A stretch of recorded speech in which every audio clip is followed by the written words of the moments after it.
নিজের মধ্যে যা কিছু ক্রিয়েটিভিটি আছে সেটাকে তুলে ধরুন।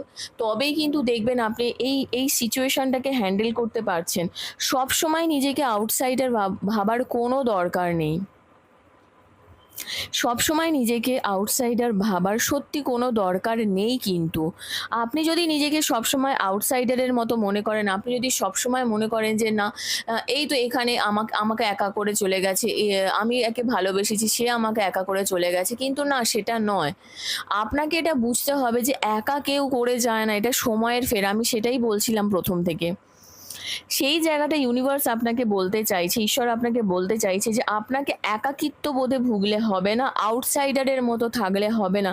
শেয়ার করুন, নিজের প্রবলেমগুলোকে শেয়ার করুন। যদি কোনো ক্রিয়েটিভ ফিল্ডে থাকেন তাহলে নিজের ক্রিয়েটিভিটিগুলোকে তুলে ধরাটা খুব দরকার। নিজের কনসাসনেসটাকে নিয়ে আসুন, নিজে কি বুঝছেন ভাবছেন সেটা জানাটা খুব দরকার। কনসাসনেসটাকে আপনাকে নিয়ে